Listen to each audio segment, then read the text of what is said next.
All right, guys, welcome back to Social Media Corner. We're talking about tips and tricks here with Finding Your Indie. I'm Bonnie Paulson, And I'm Mandy Stevens.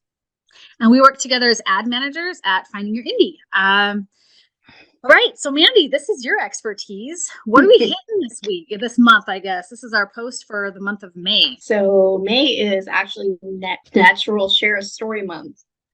Oh, yes.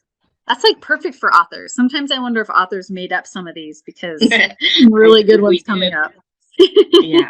All right, so we have National Share a Story Month. What would we do with that? Oh my gosh. So this kind of thing, when you're asking questions on social media, it gets good interaction. So you can ask what their favorite story was, what their mother or father asked them, like read to them. Share their favorite stories, share their next book that's coming out. I mean, you can go any which way with this. So that's why it's such a good one. Yeah, it is. It's a great one. You guys can use links. You can do book promos, funnels on this one, all kinds of things that you can do to share a story. One that I like to do is always talk about books I read when I was growing up. I really like Judith McNaught.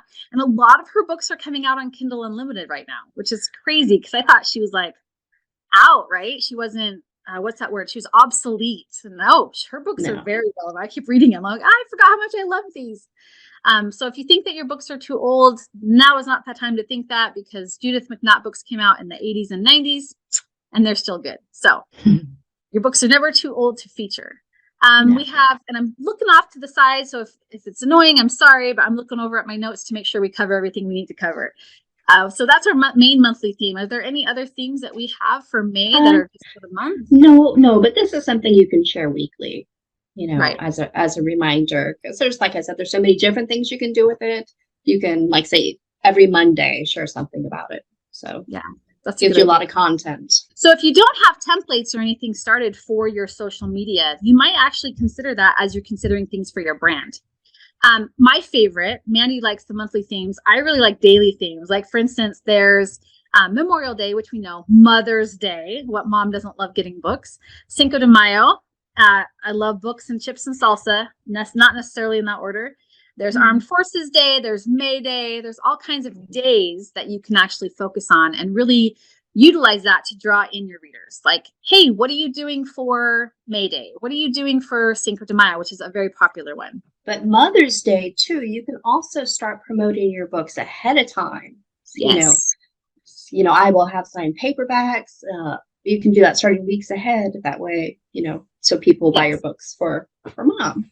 Exactly. And like a big giveaway might be a fun thing to do. There's all kinds of things that you can do with Mother's Day because, like Andy said, it's preparing beforehand. For those of you who are romance writers, or if you're writing like military sci-fi, anything that's based around the armed forces, we have Armed Forces Day, so you can lead up to that as well. Hey, and it doesn't have to be just a day thing, but like maybe that day might fall on a Wednesday. You can make that whole week about Armed Forces Day and really show our men and women how much we appreciate them with gratitude posts and awesome memes about them, all kinds of inspiring quotes that also help push your heroes that you have in your books. So that's another great way to use that. Yeah. We have on here, Mandy, Taurus and Gemini. How could we use our astrological signs in our social media and book marketing efforts? Well, this is good, especially for like romance writers who know what their heroes' signs are. It's a good way to push your books. So, like it's a sexy Taurus month. Who doesn't love a Gemini? Twins, reverse harem girls. You know what I'm talking about. A couple of twin sets there. That's nothing wrong with that. The stone for May is emerald. So if you have anything around an emerald, if you're like fantasy, you might have, the mystical prophesied emerald stone. Like there's so many things that you can do with that. But this is the month for the emerald stone. Again, romances, I've read some romances lately where they stray away from the diamond and they actually do some really great stones for the engagement piece or the, like the romantic gifts and stuff. So that's always a good one too. You can use that and say, hey, here's what my favorite emerald looks like. This is the month of May for emeralds. What's yours? Great engagement opportunity there. And you can also use anything that's not specific to May, getting ready for like a lot of these are American ones, obviously. So look in your own country and see what, if you're not in America, look and see what your national day is or whatever. We'll put a link down in our description so you can find where we like to use for a really great resource for us as we're getting social media and ad strategy set up and promotion set up for our clients. Mandy runs an awesome social media course that we have with Finding Your Indie. And if you're a part of that, what you're also having access to is a lot of her great her memes templates and her other templates that she has access to, or that she has made access for us in Canva, which is our resource feature of the month for May. We're talking about Canva here. You can use it for free. It's awesome. A lot of awesome features for free. We like the paid option because we use it so much that we feel like we're not quite sure where the lines are anymore between what the free plan is and what the pro plan is. But we use it so much with Finding Your Indie and with our clients and everything that we do that Canva is just a go-to tool that we highly recommend for this and for ad management or ad strategy. Yeah, and in our vaults, we have hundreds and hundreds of memes and templates that all our members have access to, and anyone who has bought the social media course.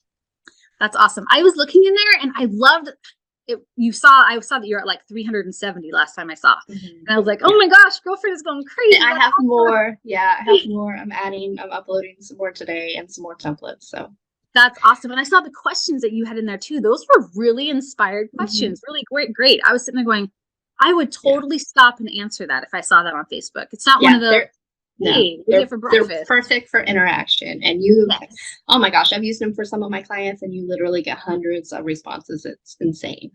Yeah, that's amazing. One reason we're so impassioned for marketing and for social media is because we believe that the only way that you can actually get in front of a reader anymore is a pay to play. Well, with social media, you don't necessarily have to pay to play. And that is always awesome, especially as you're increasing your engagement on your pages. Mandy and I both run ads, and Facebook, the cost of Facebook ads to run those ads actually goes down. The CPC goes down the more engaged your Facebook page is.